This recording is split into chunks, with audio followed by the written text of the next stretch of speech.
Max Weber seguramente es el autor que más me gusta en la historia de mi vida, además, ¿no? Max Weber es lo máximo.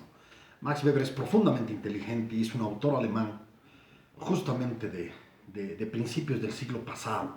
¿Cuál es el mérito de Max Weber? Muchísimos méritos y no los vamos a tocar todos en esta clase. Necesito por lo menos una clase más para Max Weber, pero sí me interesa muchísimo a efectos de lo que necesitamos comprender cuál es su visión sobre la ética. Siempre pensamos la ética en términos celestiales, casi religiosos, casi no de orden eh, maometano, de orden, como les decía, cristiano, ¿no? Vudú, no importa. Pero si tú mientes, eres un pecador, ¿no? Esta es la lógica que siempre hemos tenido en mente. El pecado no tiene lugar a ninguna interpretación adicional. Y por eso me parece tan importante analizar a Max Weber. Por eso me parece importante analizar bajo una pregunta. Bajo la pregunta que ustedes necesitan tener en mente y tener una respuesta rápida. ¿Un político tiene que ser ético? ¿Un político puede ser ético? Siempre se ha hablado de que la política tiene su propio rumbo, ha generado su propia cápsula, digamos, de poder en este caso, para poder transcurrir eh, en su andamiaje, ¿no? En su evolución por un camino completamente autónomo respecto a lo que es la ética. ¿Es así? Debemos concebirlo de esta manera, como dos sendas completamente irreconciliables. Esta es la pregunta que me hago en esta clase y me limito en esta clase a hablarles sobre esto. Va a haber 3 puntos más que necesito explicarles de Max Weber, pero este es el que, el que me permite justamente inaugurar este momento para dejarles a ustedes con esta idea. ¿Cuál es nuestro comportamiento y de qué tipo de líderes nos estamos hoy llenando? ¿Existen líderes éticos? ¿Existen líderes solo políticos?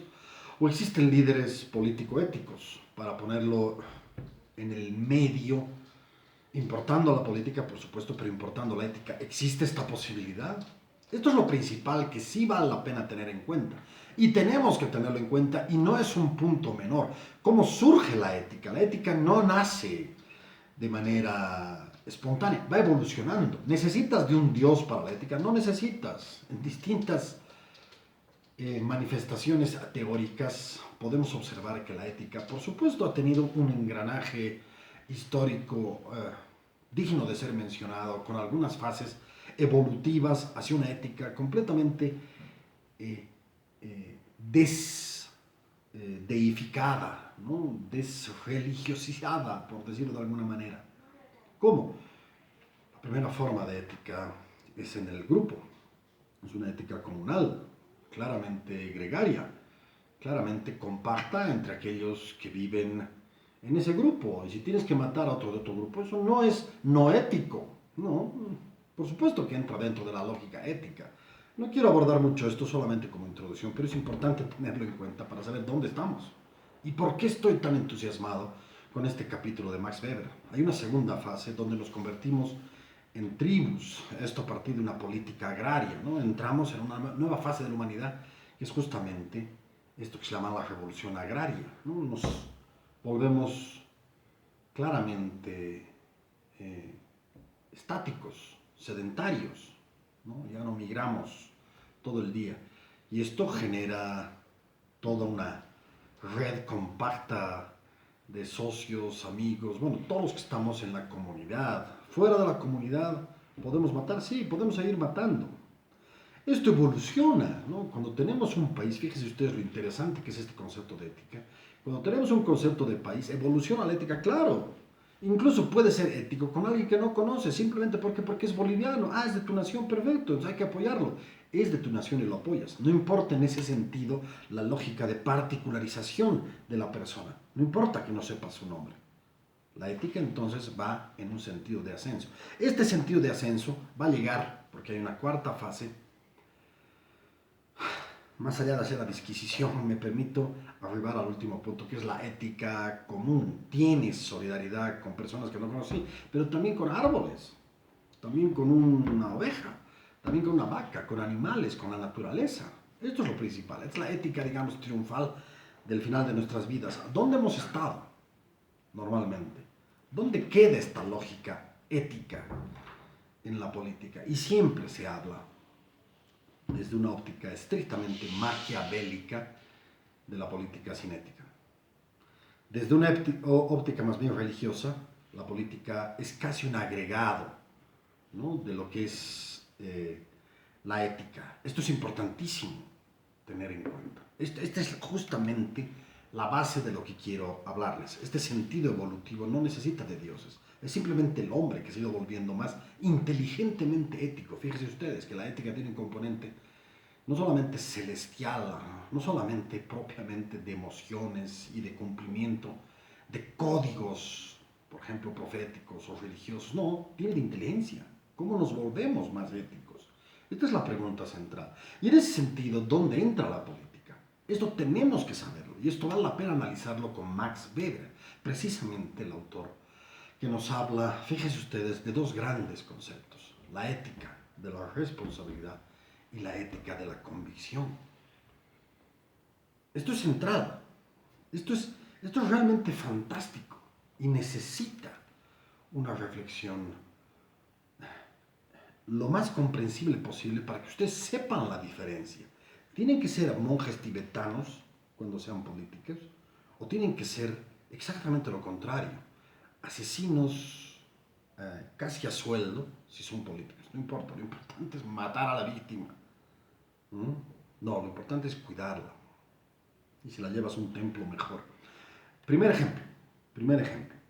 Mariano Grondona, en una columna sumamente interesante, nos muestra de manera didáctica dos grandes escenarios. Un señor que entra a una iglesia y dentro de la iglesia empieza a hablar malas palabras y empieza a protestar y empieza a criticar y dice: ¿qué hace ese cuatecito ahí en esa cruz? Está crucificado y encima lo han clavado, fíjense, sus manos están destrozadas. ¿Qué huevada es eso? ¿Qué pasó? ¿Por qué está tan destrozado ese pobre cuatecito? ¿Por qué no lo baja? Baje. ¿No? Si te comportas en el templo, te comportas en el monasterio, te comportas en la iglesia, como te comportarías en la calle. Este es un punto central que vale la pena analizar. Esta es una primera situación que sí conviene tener en cuenta. Una segunda situación, ¿cuál es? Exactamente la contraria. Te comportas fuera de la calle como si estuvieras dentro de la iglesia. Entonces, claro, todo el mundo quiere, en un taller, por ejemplo, hablar malas palabras, de chistes, por favor, quisiera que se comporten todos. Nadie diga malas palabras, por favor. Y todos comiencen a rezar el Ave María. Puta, déjate joder, eso no es ética para la sociedad civil. Estás actuando fuera del templo como si estuviese en el templo. Y el primer ejemplo que les daba es: estás actuando dentro del templo como si estuvieras fuera del templo. Esa es justamente la situación, y esta es la necesidad de separar las dimensiones, de comprender que hay una dimensión para ser pujantemente ético, en un sentido de ética de la convicción, perdón, de la responsabilidad, perdón, de la convicción, ¿no?, dentro del templo, y fuera del templo tener una ética de la responsabilidad. Una ética de la responsabilidad. Tienes un comportamiento ético, sí, pero está claramente maniatado a lo que puedas hacer políticamente. Puedes, y lo voy a explicar ahora esto del templo y fuera del templo, puedes en una campaña, si vienen a preguntarte: papá, ¿vas a poder crear empleos? La situación es terrible, hay coronavirus. Lo más seguro es que no puedas crear empleos. Lo más seguro es que tengas que despedir a mucha gente. Frente a la cámara vas a decir: no creo, la situación es muy jodida, así que voy a tener que despedir a muchísima gente. ¿Han visto los indicadores del Perú, por ejemplo? Los indicadores del Perú son dramáticos. Se ha podido observar, por ejemplo, que el 55% del personal de las empresas públicas y privadas ha sido despedido. O sea, más de la mitad, pero básicamente la mitad.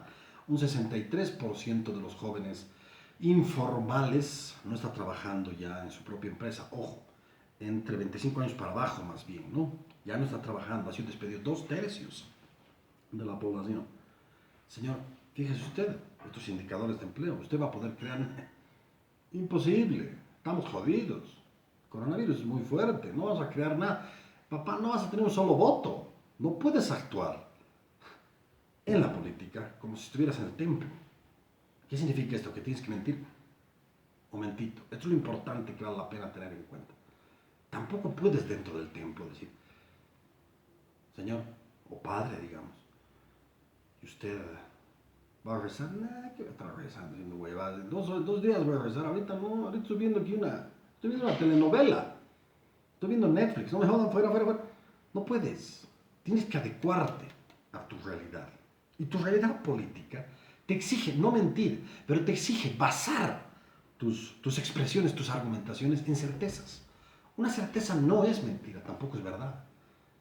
Fíjense ustedes que la máxima certeza, que a mí me parece hermosa, es de un Martin Luther King. Un Martin Luther King dice, y las niñas y los niños negros caminarán en los montes, en los verdes montes de Georgia, no sé cómo dices, una cosa hermosa, es hermosa y uno llora cuando lee, con los niños blancos y las niñas blancas, están juntos.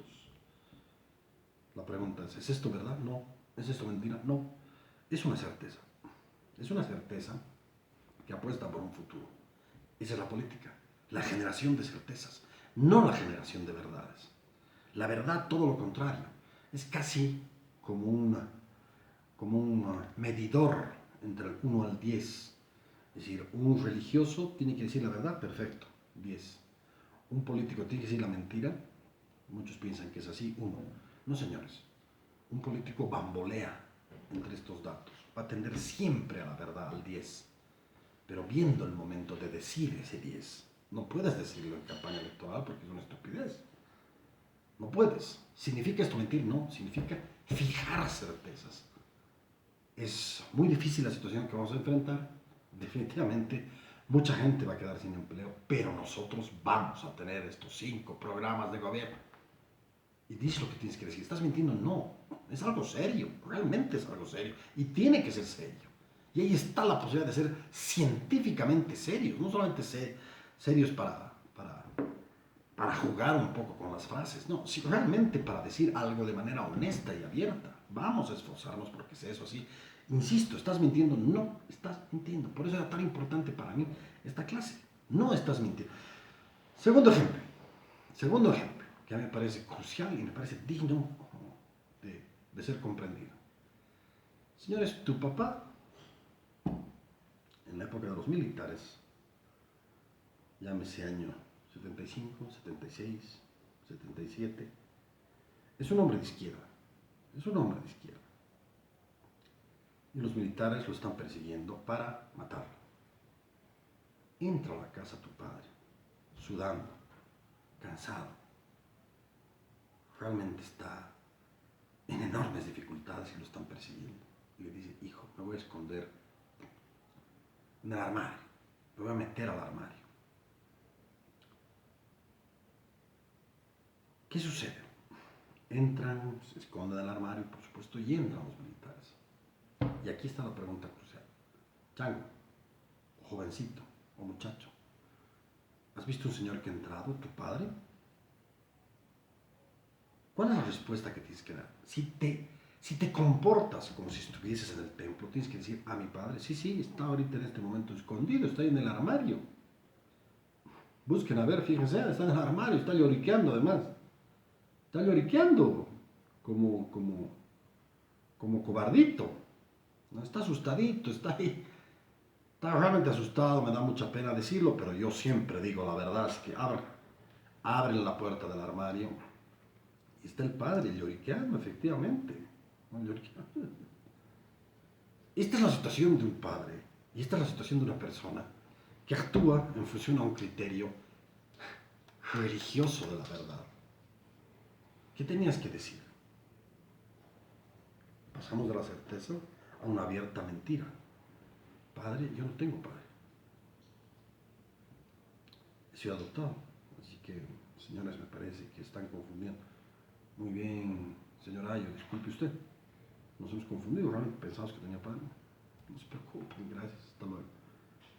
Esa persona que está dentro del armario sobrevive. ¿Es esto lo que tenemos que hacer? ¿O esta verdad brutal, o esta mentira brutal, abierta, clarísima, ¿Existe alguna otra solución? La certeza, lo que decíamos en un primer lugar. Miren, si ustedes buscan, quizás lo puedan encontrar. Yo tengo un padre y lo amo. Y mi padre estaba aquí, ha venido de Europa y ahora sé que está en algún lugar. ¿Estás mintiendo? Sí, hay una dosis de mentira que es insalvable, que nos muestra que la política no tiene que ver pues con cuestiones de templos mágicos, no tiene que ver con este tipo de andaduras tan firmes y casi esotéricas, ¿no? Insalvables en términos de una excepción. Es la excepción a la regla, es la necesidad de impedir precisamente que lo maten. Dios mismo nos decía que mira al corazón, no mira las palabras, mira al corazón. ¿Qué nos estaba queriendo decir? Que a veces las palabras pueden mentir un poco, pero salvas a la persona. En otras palabras, entre esta disrupción tan marcada entre la ética de la responsabilidad y la ética de la comisión, hay un centro motor. Se juntan, y ese es precisamente el artículo que les entrego para que lo lean, ¿no? De Fernando Vallespín, que me parece sumamente importante, la posibilidad de encontrar un término medio entre estas dos éticas tan inconmensurablemente separadas. Y ese es Max Weber, esa es la magia. Permitirnos reflexionar sobre esto, no en términos idílicos ni en términos de política brutal. ¿Quiénes son políticos brutales? Y esto vale la pena que lo tengamos en cuenta. Aquellos que dicen, bueno, no importa la ética. Por ejemplo, Mao Zedong, ¿no? Tiene sobre sus espaldas millones de chinos muertos. ¿Le importó un poco? No. Había que construir un Estado. Richelieu, ¿no? El gran sacerdote, canciller francés, que por supuesto no le importaba matar a quien había que matar. La política pura y dura, ¿no? La política tiene entonces un camino clarísimo fuera de la ética. Y del otro lado tienes éticos que piensan en términos éticos antes que políticos. Por ejemplo, un Gandhi, ¿no? Que al final termina perdiendo mitad de su país, de la India, que se convierte en un pequeño estado, por ejemplo, como Cachemira, o se convierte en un gran país como Pakistán. Los pierde por una posición inconmensurablemente ética, ¿no? Intencionalmente ética, sin contenido político. Por eso para mí el líder más fantástico siempre es un Mandela, ¿no? Que no deja de ser político, pero no deja de ser ético. Nunca pierde este contenido motor, ¿no? Cuando escucho hoy a muchísimos políticos insuflar este ánimo populista de, ¿no? De atentar contra la paz, de generar violencia, es el señor Evo Morales que quiere volver, ¿no? Quiere decirnos a todos, bueno, volví, me quisieron votar, se jodieron, bueno, estoy acá. No es una suerte de revancha, es política pura. Che, y las vidas del Chapare no tenían coronavirus, a mí qué me importa. Y las vidas de la gente que están saliendo a las manifestaciones, todos juntos, a mí qué me importa. No hay ética, no hay ética. Esta es la política dura y pura. Yo, como profesor, tengo la obligación de decirles, esa no es la forma de hacer política. Esa política pura y dura de Mao Zedong no me sirve. Ojo, no estoy con eso poniéndome mi delantal de cura, no me estoy poniendo, ¿no? Ningún traje del siglo XIII o XII con un peinadito, con la calva afuera para que me digan precisamente, padre, no, tampoco estoy siendo ético, estoy yendo a la mitad. Hay que saber razonar éticamente, manejando los tiempos de la ética. Hay que saber mentir cuando es absolutamente imprescindible, pero hay que ser precisamente un político indudablemente ético o un ético político, combinando esto por sobre todas las cosas y por sobre toda separación tajante entre una y otra. Esto es lo que aprendemos con Max Weber, y el artículo que les doy, muy breve, nos ayuda a pensar en este sentido.